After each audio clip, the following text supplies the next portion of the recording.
today I'm going to do a review on a 2017 Axis A24. This is a 27-foot boat from bow all the way to the back of the platform. About 24 feet 5 inches, 24 feet 7 inches or so from the actual hull of the boat from tip to the stern, and then the platform is around 2.5 feet. So if you're trying to get it into a davit, into a garage or anything, plan on it being just above 27 feet in overall length. Beam is just about 8 feet 5 inches, so it's a pretty wide boat. It does have the Wake Plus hull to it. This is, like I said, going to be a full review of this boat. I'm the second owner. I got this with roughly 50 hours on it about 6 months ago, and it now has nearly 400. So I pretty much use it non-stop all the time. So as you can see, this does come with a metallic flake, as well as the royal blue for accent, and then the sea deck has an upgrade premium package around the entire side. This model was the last model that came standard with the clamping mirror onto the tower itself. Most of them have the PTM that go onto the windshield for the 18 and above models. I prefer the clamping, honestly, to get it out of the way of the windshield. Plus, this is the coolest thing I've ever seen in my entire life. It comes with a built-in bottle opener. Come on, seriously? That's amazing. Still made by PTM, just one of their older models. So as you look at the outside, one of the things that you'll notice is each side on the port and starboard does have a retractable pivot point for where you can moor up your lines, so your cleats won't actually get in the way, especially in the back whenever you have your wake line going around. It's not going to get caught there. It does have your nav light in the front as well. If you'll notice in the newer models, they actually moved the forward nav light over to the port and starboard, which will be located here and there, and you'll just have one green one and one red one. This model, they kept it in the front right there. I actually prefer it to be in the front just because it's all the way forward, and so you don't have this light kind of shining on your side. Plus, it's only one bulb to replace versus two. Even though it's a small deal, I've had to replace that bulb multiple times at this point. Also, I did notice that on the newer models, the bow is actually a little bit smaller. They wanted to streamline it and make it look a little bit more sleek and all that, and so they actually gave you less room on the most forward point of the bow, which gives you, I guess, a little bit more cockpit room. But I kind of like being able to stand and sit up there, especially when people are jumping on and jumping off. It just seems like that's a better use for me. Like I said, the Wake Plus hull, it does have the upgraded docking lights, the LEDs, which are extremely bright at night, make a huge difference. And then, as I said before, you could have the optional tower lights to give additional. So as you can see, it still does have the deep V in the front that actually planes out to the Wake Plus kind of flat hole in the bottom and the back here towards the transom. So it has about 7-degree bow rise further forward in the section, as most smaller boats and most IO boats actually have their bow rise further back. So this still cuts through the water, even though it does have a flat rear to it. It still cuts through where it counts, since the actual pivot point is further forward, where the bow is going to actually be in the water cutting through the waves versus being back. This boat I use in a very large river that is actually one of the major rivers in Florida. This can get like the ocean oftentimes. Even on today, you can see there's still quite a bit of waves. This is actually nothing. This is super calm today. I've had this boat on super windy days where it's like white capping and stuff. This beast is like a major, like it's just a massive truck that just plows straight through it. No problem at all. The one thing about the A series that I've noticed, the A24, and I would imagine probably the same on the A22, is that they're very bow heavy though, and so the bow sinks down quite a bit versus the traditional V boats with the standard bow. So oftentimes you really have to be careful about water coming over the bow. There's just so much more weight in the bow, and with it being super wide like that, the water doesn't like to actually start pushing it back up until it hits right where it flattens out, and that's really close to the water line. So a lot of times if I have, especially with all the lead that I have in the bow, I fill the transom, then start filling the bow. I won't ever like just fill it or put people in it. I've had this thing actually submerged underwater quite a few times. It's very hard to sink. Trust me, it's very hard to sink. I've had waves literally go up over all the way onto the windshield, and this was just flooded with water. I mean, it was underwater. This became a submarine, and the boat still just came right back up. I mean, it was sitting low, but I pulled it in reverse, pulled all the water back real quick, threw it in forward, threw all the water, went out the bilge. So this boat comes equipped with the ISP, which is the Integrated Surf Platform, Integrated Surf Package. Basically, that includes the wedge, that includes the wake plus hold, that includes surf gate. All of those together are what generate your wake and your wave for a surf experience or a wake experience. This does come with the auto set wedge, which essentially you just remove this, you can reach your hand down and you can access the auto set wedge.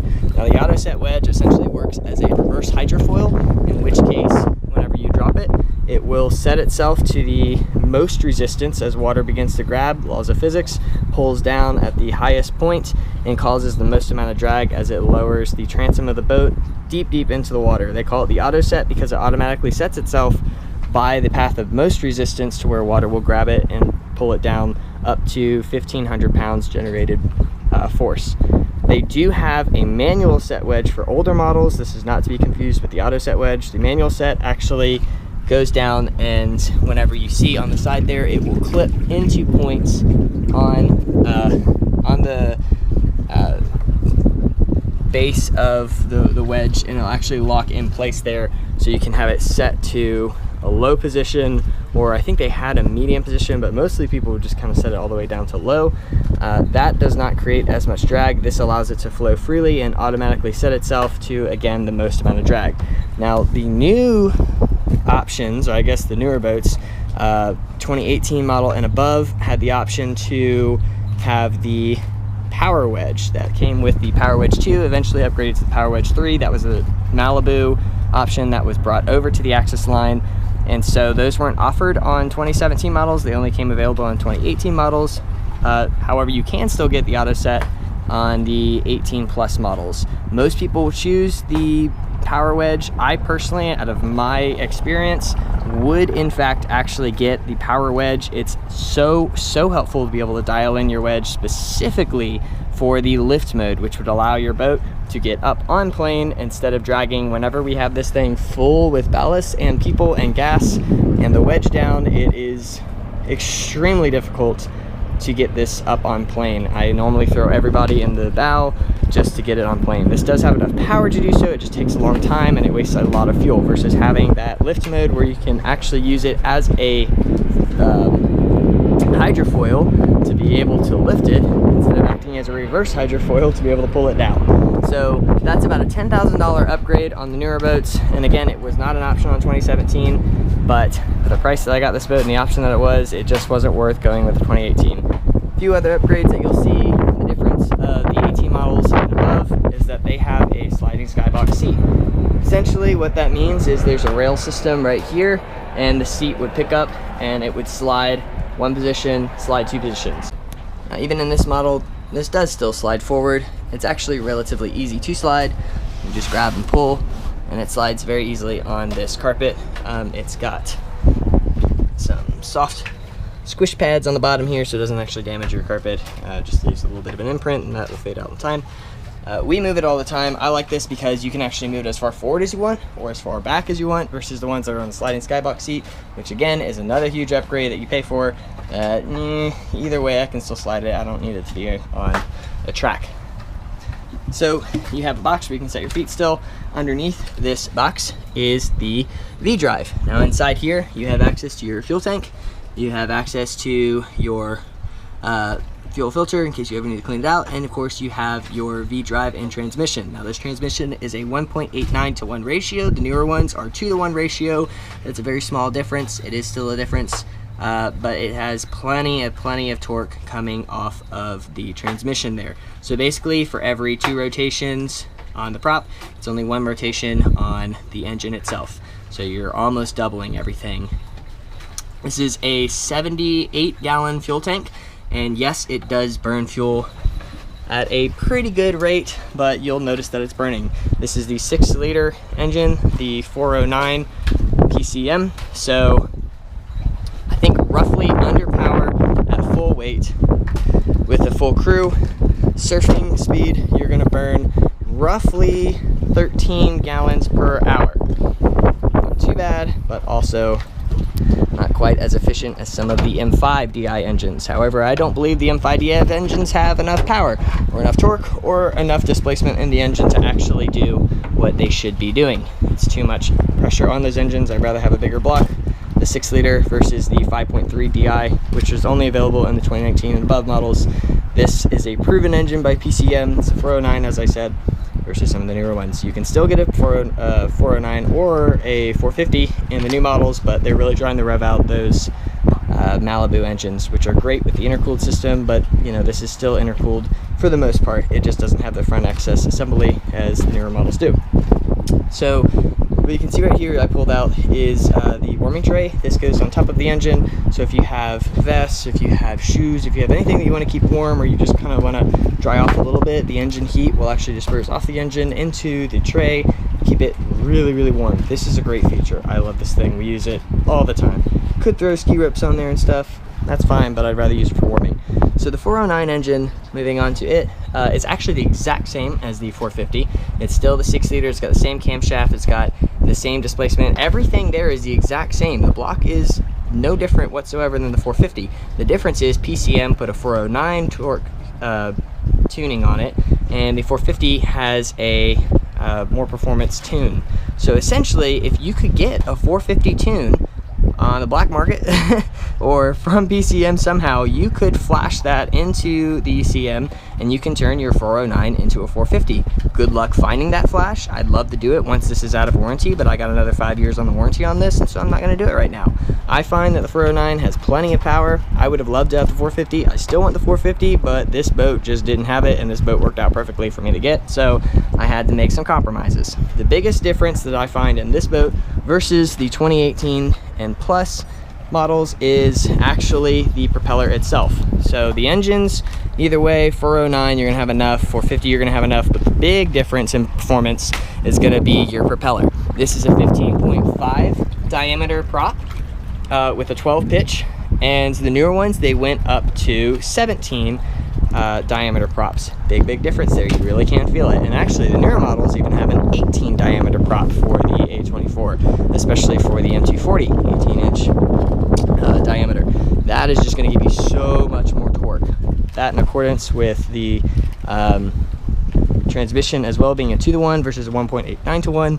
That's a small gap, but you will feel it maybe a little bit. Having the lift mode, as I said, that's also the big difference. So all in all, this boat with this ISP setup, the engine, the propeller, the wake plus hull, all of that actually works very well to create a beautiful, big, pushy, well-formed, very smooth surf wave, as well as a wakeboard wave. Now we're going to get into the actual ballast that's integrated into this boat to be able to supply that kind of wave. We know what kind of engine it has, we understand the transmission now, we understand the prop, all of that kind of stuff, but we need our displacement. Time to talk a little bit of displacement here. Now this boat, being the A24, is the largest in the Axis lineup. It actually rivals right there with Malibu's 24 MXE. Both are 24 feet, 5 inches long. Both have the wake plus hull. Both are created on the exact same assembly line from Malibu's factory over in Tennessee. And so they're pretty much identical. However, Malibu and Axis both make every single hull to be tuned into that boat. So there are some differences, but they're designed so that they make that boat specifically perform the best that it can in generating a wake and a wave. So it's not really apples to apples, it's apples and oranges that you're comparing. Both are the highest in their class. I was at first kind of competing, like, oh, should I get a Malibu or should I get an Axis? Malibu's hulls are different. I want the Axis to be exact same, but you really don't want them to be the exact same because they're not the same boat. They are different boats. They're designed to be the same result, but different ways of getting there. So they're pretty much comparable. As far as weight of this hull goes, it is a little bit lighter than the MXE. That's mostly because the MXE just has some of the extra bells and whistles, which adds up weight, and that's pretty much the only reason why. So this hull itself weighs right at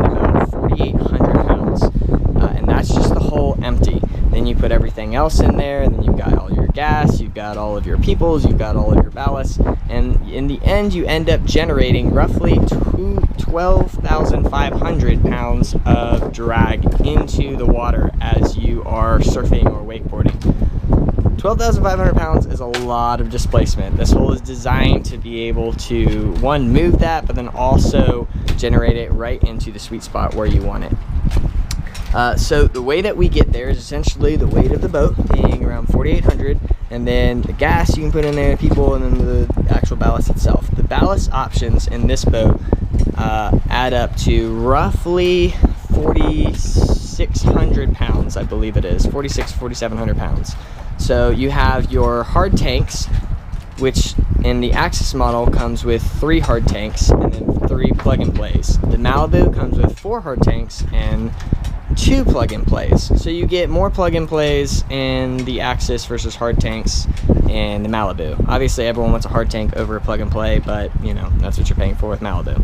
So in this option you have 500 in the back hard tank, 500 in the back hard tank, 700 center hard tank, and those are your hard tanks. Then you have plug-and-play options. The biggest that you can get here, which is what this boat has fully upgraded, is the 1,000-pound plug-and-play, 1,000-pound plug-and-play. And then all the way forward, you have a 500-pound plug-and-play in the bow. Now, what I also did, just to have extra, is I filled it with lead in the middle, because no one uses this area. In fact, in the 2018 model and above, this is no longer even an option to have an open walkthrough. They took the batteries, which up until the 2017 model are located up here in your dry storage. Your batteries right here, 1 and 2, and they actually relocated them into the bow, one to create more weight, but then also to kind of clean this area up.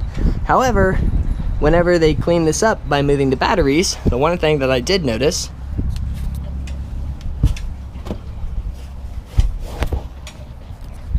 is that they still had this big black box area. So these batteries would be gone, but then you have this big box that would jet out to where they put all of their wiring and all of their system controls and all of that. In this model, you don't have it. So you still end up having space taken up either way. The only benefit to the newer ones is the batteries are all the way in the front, and your windshield guard is in the front underneath this cushion, and so they say it adds more weight. However, batteries don't weigh as much as lead, so I actually have more weight in my bow than the newer models just because I was able to put as much lead as I want. I also put lead up under here, so I have more lead under here as well. So I put roughly 700 pounds of lead in my bow, in addition to the 500 pounds of plug-and-play ballast that's in there. So all around, my boat is generating roughly 5,300 pounds of ballast through the lead, through the hard tanks, and through the plug-and-play. Then in accordance with the way that the boat weighs, 4,800, and then you've got 78 gallons of gas, and you got a bunch of people, I'm shooting right at around 13,000 pounds of weight displacement, weight drag. It is a beautiful wave. Right off the bat though, you really don't have to do this. You don't have to have all the extra lead. You don't have to have, well, you really do need the plug-and-plays, but you don't need all the extra lead and a full crew of people and stuff. This boat was designed by Axis and just makes a beautiful wave. I don't really know how they did it, but their R&D department made a beautiful hull, beautiful Wake Plus hull that really works with the weight and displacement of this to create a great surf experience or wake experience regardless. Of course, whenever you add the wedge into that, which you're going to come standard with the wedge no matter what, that's another 1,500 pounds, and that actually incorporates into the 5,300 that I said is a part of this boat. So as you can see in here, there is seating for plenty of crew. Pretty much that's identical in Axis and in Malibu. Both of them are, as I said, 24 feet 5 inches with an overall length from tip to tail, including the platform, of around 27 plus feet. It's a large boat. You can definitely feel it. So you can fit this with 17 people. That is a massive crew. Now, I typically will have at least 10 people go out every single time I go. So we stock this thing with people, and it never seems to feel that crowded. Honestly, 17 people, I've done it here. I actually put 18 at one point, And we had plenty of room with people to sit. You had plenty of room with people on the back. The bow is this huge area. I'm not a very massive person. I'm 5'9", just about, but I can lay out and still have actually tons and tons of room if I really want to, like tons of room. The speakers in here are all wet sound. They are wonderful. They sound super clear, super crisp. I've never really had problems with them. Of course, you do have a full warranty for anything that does start to go wrong, but these are great speakers. We did get the Ref 8s as well. Wet sounds. We got the 4 package. This was the highest upgrade that you could get back in 2017, and the original owner, like I said, got everything upgraded.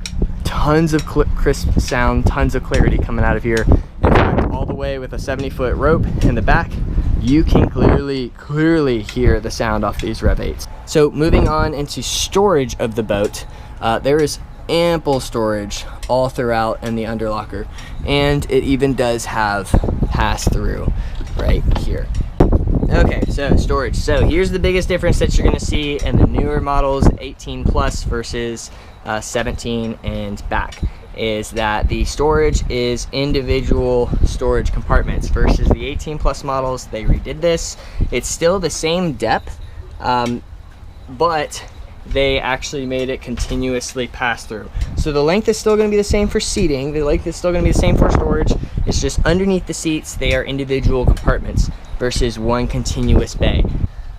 This is where our trash can is, essentially, because Axis doesn't have a trash can until you get to model 2021. They introduced a trash can into the bow, which is really great, but it's also really tiny.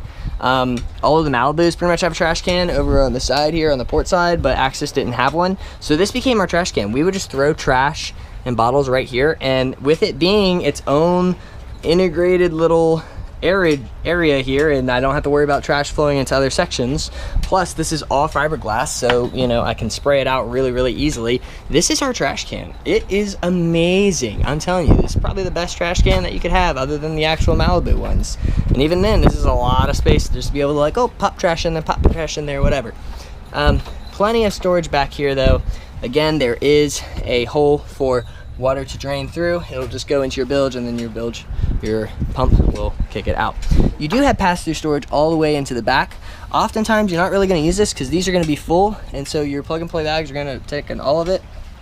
But technically, if you need to be able to stretch something back in there, you can on this side as well as this side. Now this is pass-through storage all the way from the back all the way forward, and it actually goes very deep. I can't even see the end of it. It's all the way down there. This is a super deep compartment. They're both the same. It's just this one feels deeper because it's kind of all the way open. Another premium upgrade that was for this model was the reverse seating, the slide seat. So you pull it up, locks in place. You can sit there and then just lay back on it. Super nice. The other thing I love about this model, 2017 versus the 2018 plus, they redid this in 2018 and beyond, is the glove box. This glove box is designed to match that side, so one, it kind of looks nice because it's like, okay, they're identical, but it's huge. This glove box is massive. In the other models, this is all flush, this is all flat, so they want it to kind of have that streamlined look and also have a place where you can set stuff. But the glove box doesn't go much deeper, and so you actually end up having only half the space to store stuff. Look how much stuff I have in here, and I still have so much extra room. This is awesome. I love this glove box. I wouldn't change it for anything. I would actually be upset if I got one of the newer models and didn't have this glove box. Got USB charger inside your glove box, one for in there, which actually goes to your black box, which controls your stereo, so you can hook up via auxiliary or USB, and it'll charge it at the same time. As well, you have your 12-volt outlet here and another 12-volt outlet down there. So you do have your bolster right there. You also have a sliding seat. Slides very nicely all the way to the back, or slides forward quite a bit. All of your fuses, super easy access to. Again, your 12-volt down here as well as your 12-volt up there. And I love this cup holder. I use it all the time. This is a driver's cup holder. No one else gets to use it. It's driver's. All right. And of course you have your little hidden box down here. So you've got your fly-by-wire throttle. So essentially pull up, click forward, and then actually gives it some throttle, pull up, click back. actually gives it some throttle. The one thing that actually is a little bit annoying is it does have a spring mechanism. This was started in 2017 and then continues on to all the rest of the Axis models beyond there. Is the spring causes it to kind of push back until you get to a certain point, and then it stays. So if you actually want to just kind of like not just throttle forward, but you want to just barely above where you're just kind of starting to do a wake, for those no wake zones, and you're like, this is dumb, I want to go a little bit faster, you have to hold it the whole time, otherwise it falls back. That becomes a little bit annoying. As I said, it's fly-by-wire, so everything's all computer anyway. It's not actually a wire that's pulling on a throttle body, and it's not carbured, it's fuel injected regardless. So you do have a tilt wheel. It's gonna be hard to do this with one hand, but you push this little thing down here and it tilts to, like, I think there's like 5 different options. All right, so we're gonna just describe how the dash works. In 2018, the stereo system got an upgrade. Really the only difference there is that the volume knob became a little like knob that you rotate instead of the squash pads. The knob is kind of nice versus having the push. However, the knob also sometimes gets water in there from what I've heard, and sometimes kind of goes crazy. Versus the squash pads, totally waterproof, a little bit better. It does have XM, it also has Bluetooth, also has aux, also has USB, tons of options there. Sounds great, works great. As for your squash pads, these were the main updates that came out in 2017 through 2021 where they're at now.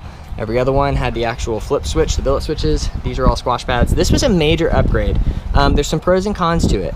The squash pad, number one, will never go out with water. You never have to worry about water really getting in there. And they're just super easy to operate, to push and all that kind of stuff. You don't have to worry about something catching on them if you're walking by and for whatever reason something kind of string grabs the other one and breaks off. I've seen that before on the forums, like that's annoying. However, the problem with the squash pad is they're very expensive and they're all integrated in. So if for whatever reason one of these does go out, you cannot replace any one specific one, whereas the individual units you would be able to. You would actually have to replace the entire squash pad, and with it being under warranty, that's no big deal. But once it goes out of warranty, these things are not cheap. These squash pads are pretty pricey. So hopefully it doesn't go out, and they don't have many problems with them, but for whatever reason, if they do, it's just more expensive to replace. So we're gonna go through them. You got your bow, which is essentially your plug and play. All right, like I said, 500 pounds up there. Your center, which is 700 pounds right here. Your port and your starboard.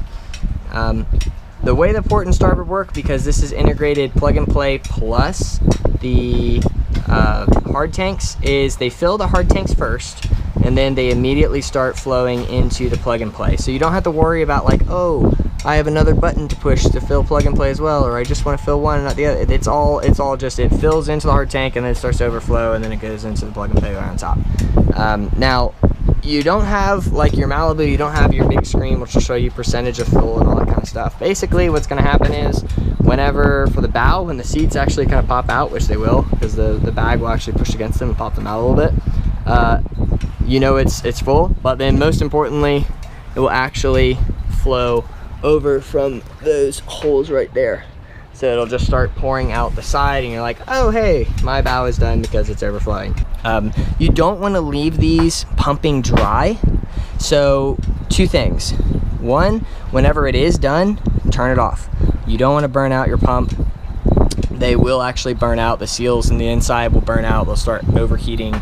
They'll start actually smoking if there's not water flowing through to keep it lubricated and to keep pressure on it. That's kind of the main thing. As well, if you're filling it, it will burn out if you're going too fast. So you can fill this boat as long as there's suction underneath, enough suction. So the rule of thumb is basically you can fill it if you are idling forward or if you're just sitting still, but never ever fill it whenever you're actually like going anything faster than probably 5 knots or so, I'd say.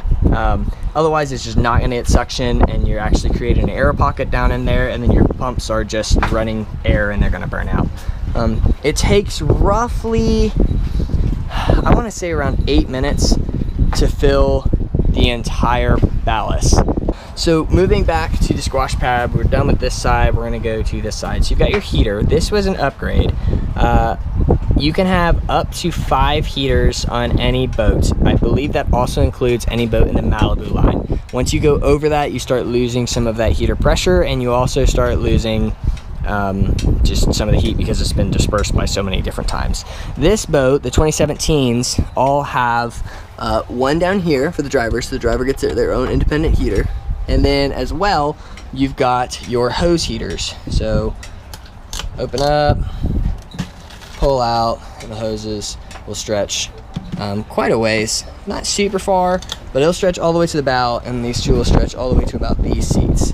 This was great. This is a great purchase. This is an aftermarket purchase. This is, I'm not gonna take it out. This is essentially a heater blanket, super insulated on the inside, okay? It's like a water resistant, waterproof fabric on the outside right here. And then the inside is like fur. It's awesome. And you actually can take your heaters and they have holes and they plug up into this thing, and the heat aerates inside here and just creates this massive, like warm, snuggly, like kangaroo pocket kind of thing. This is huge. This thing's like 6 feet by 6 feet. We love this. So these are options that they got rid of in the newer models, the 18 and plus. Whenever you have the power wedge, you'll actually have wedge up, wedge down, and you'll have go home. That just controls the power wedge. In this option, you have your accessory 1, accessory 2, accessory 3, which is basically your 12 volts. Why you would ever have these off, they're always pretty much on. I don't even know really why they're there. Docking lights, again, upgrade. That's for the bow. Underwater lights, which are phenomenal. They help so much wake surfing at night. You can totally see. Under seat is gonna be any of these lights on the very, very bottom. Okay, so your under seat lights are here, here, all the way around inside the cooler, and that's that. Your interior lights are the lights underneath your storage, your lights in your glove box, your lights in your bow. So a lot of times when it's super dark and we're running, I turn the interior lights off because the glow from the bow actually makes it so I can't really see the water as much because it's like shining on you. But I'll keep the under seat light down here where it's not in my way on. That's a great option. I love how they differentiated the two. Nav lights. So there's a system in your control system where you can actually adjust the brightness of everything whenever you turn your nav light on. So as soon as you turn on the nav lights, it knows it's in night mode, and all this stuff goes really dim. You can make it super dim, medium, kind of brighter, regular, whatever. I love that because as soon as I push on the nav, this all goes dim because I have a program for that. But essentially you have nav for just the front, then you have your anchor, which is on top of your tower, and then you have both. The only reason that you would really only have one is, I guess, if you're like anchored and you don't want the nav light on, you want to be able to just have that, you could do it. Anyway, I would just keep it on both. The bimini, super easy to go down and go up. Basically, you just rotate this little guy, which is hard to do with one hand, but you would pull this pin in reverse direction, and then that would open it up, and you can pop this out. You can pop it on the other side, and then you would rotate this back. It is so easy. You can do it with one person, no problem. And of course you can take the bimini completely off if you need to, right here. But I love this bimini. It's massive. It does have storage up here. Massive, massive storage. We'll put rags and we'll put ropes sometimes. When we have the rope right here, we'll just tuck it up in if we don't want to hang it down. And then of course it does have the surf storage on top of the bimini, which is stacked. Use these all the time. I use every bit of storage for surfboards as I can. I have 4 boards with me right now at all times, but typically we'll add at least 3 or 4 more as we pick up the crew. There's surfboards everywhere. This was totally an upgrade. I love this. It still locks in place. And then one to unlock it, swivels around. There you go. Same as this. On the bottom, swivel, got 3 points. So 1, 2. Alright, so that's basically how that works. I think I've covered pretty much everything that I can think of as far as interior goes, as far as how the boat works mechanically, as far as the engine, as far as everything else I can think of. My overall review of this Axis A24, I adore this boat. That's about all. If you have any questions, you can leave them in the comments below.